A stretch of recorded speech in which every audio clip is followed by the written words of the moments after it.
ఏమండి army exam qualify అయ్యి physical training ఎక్కడికి వెళ్ళాలని ఆలోచిస్తున్నారండి? అలాగే మీరు ఆర్మీ కానీ నేవీ కానీ ఎయిర్ ఫోర్స్ కానీ జాబ్ కొట్టాలనుకుంటున్నారా?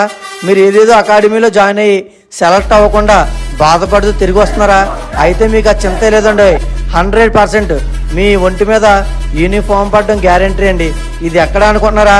మన అడ్డు రోడ్డేనండి, అనకాపల్లి జిల్లాలో ఉంటదండి. హైవే పక్కనే కుమార్ దాబా ఆపోజిట్ లో ఉంటది.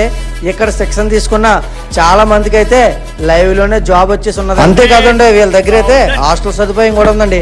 ఏపీ తెలంగాణలో ఎటువంటి పర్సన్ వచ్చినా సరే మీ ఒంటి మీద యూనిఫామ్ అయితే గ్యారంటీ అండి. అంతేకాకుండా వీక్లీ ఒకసారి అయితే బీచ్ కూడా తీసుకెళ్లి ప్రాక్టీస్ ఇస్తారండి. వాళ్ళ మాటలోనే వినండి ఒకసారి. మేము శ్రీవేద డిఫెన్స్ అకాడమీ నుంచి మాట్లాడుతున్నాం. ఈ రోజు మమ్మల్ని చూసి మా వెనకాల ఉన్న బ్యాచ్ కూడా మమ్మల్ని ఇన్స్పైర్ చేసుకుని ఈ యొక్క ఇన్స్టిట్యూట్ లోకి రావడం కూడా జరిగింది. ఈ ఇన్స్టిట్యూట్ లో ట్రైనింగ్ చాలా బాగుంటుంది. అకాడమీకి రాకముందు మేము జీరోస్, ఈ రోజు మేము హీరోస్ అయ్యాం. మీ ఒంటి మీద యూనిఫామ్